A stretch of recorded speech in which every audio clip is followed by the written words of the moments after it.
Good morning, students. Yesterday I was continuing with the first chapter, and yesterday I told you about summary and keywords, how to write summary and keywords in your fair copy.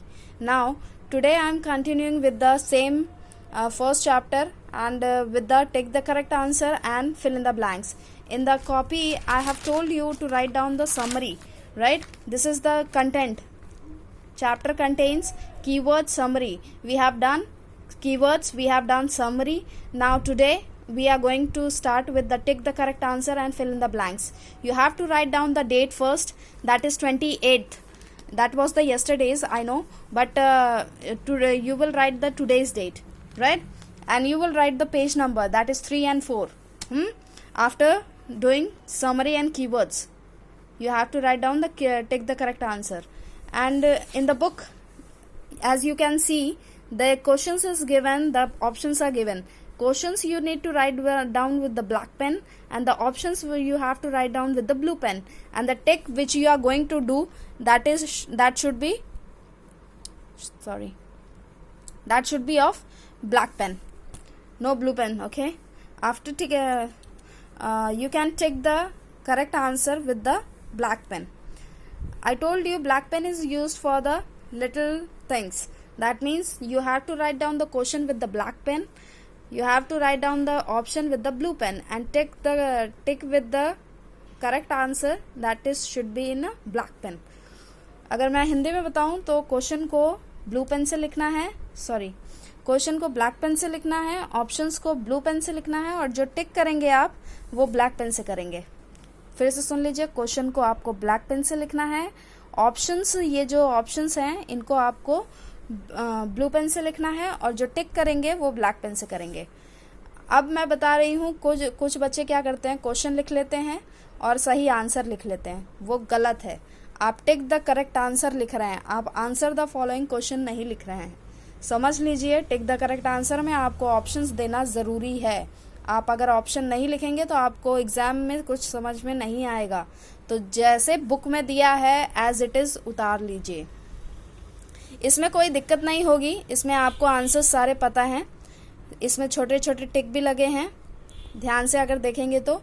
और बाकी मैं आपको एक बच्चे की book copy भी दिखा दूंगी जो बच्चे ने काम करके रखा हुआ है. तो उसके कॉपी में से भी देख सकते हैं आप कि उसने कैसे ब्लैक पेन और ब्लू पेन का यूज़ किया है और टिक करने के लिए कैसे यूज़ किया है ब्लैक पेन को, राइट. तो ये हो गया आपका टिक द करेक्ट आंसर. आपको सारे ऑप्शंस लिखने हैं, ध्यान रखिएगा.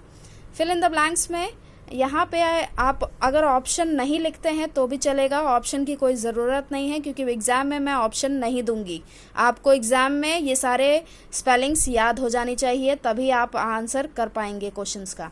तो ये जो ऑप्शंस हैं ये मत लिखिए. Now first one, exercise makes अवर डैश स्ट्रॉन्ग. ये जो सेंटेंस है ये आप ब्लू पेन से लिखेंगे. मैंने पहले बताया ब्लैक पेन का कम से कम इस्तेमाल करना है. तो इसके लिए क्या करना है, आपको ये पूरे सेंटेंस आप ब्लू पेन से लिखेंगे. बस ये जो ब्लैंक है इसको आपको ब्लैक पेन से लिखना पड़ेगा, क्योंकि आपको दूर से ही समझ में आ जाएगा कि ये फिल इन द ब्लैंक्स है, और फिल इन द ब्लैंक्स का जो राइट आंसर है वो आपको दूर से ही हाईलाइट कर जाएगा. ठीक है.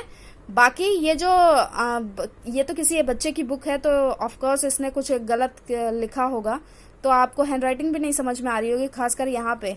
तो आप एक काम करिएगा कि ये ऑप्शंस में आप आसानी से अपने आंसर्स की स्पेलिंग देख सकते हैं. जैसे मसल्स की स्पेलिंग ढूंढनी है तो ये है मसल की स्पेलिंग. आप आंसर में ये वाली स्पेलिंग्स लिखेंगे, आप ये आंसर में स्पेलिंग्स मत लिखिएगा, क्योंकि कहीं पे भी गलती कर सकते हैं. फाइबर की स्पेलिंग खास तौर पे ध्यान रखनी है. फाइबर में बच्चे लोग क्या करते हैं, ER लगाते हैं. फाइबर की स्पेलिंग ये नहीं है, FIBRE है. ध्यान से करिएगा, एक एक स्पेलिंग ठीक से चेक करके करिएगा, ज़्यादा जल्दी मत करिए. मुझे एट ए टाइम नहीं चाहिए आपकी कॉपी, मतलब उसी टाइम मुझे कॉपी नहीं चाहिए. आप कॉपी बाद में भी दिखा सकते हैं, तो कोई दिक्कत नहीं है. उसी टाइम करने की हड़बड़ी मत मचाइए. आप जल्दी जल्दी काम ख़त्म करके मत दीजिए, ठीक है.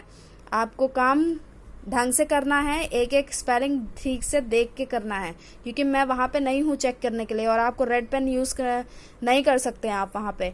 तो आपको पता ही नहीं चलेगा कि आपकी गलतियाँ कहाँ पे हैं, राइट. तो इससे अच्छा है कि थोड़ा टाइम ले लेकिन सही ढंग से काम करें। आप एक एक स्पेलिंग ठीक से देखकर काम करेंगे और ये जो ब्लैंक्स हैं इनको ब्लैक पेन से लिखेंगे और ये जो सेंटेंसेस हैं इनको ब्लू पेन से लिखेंगे।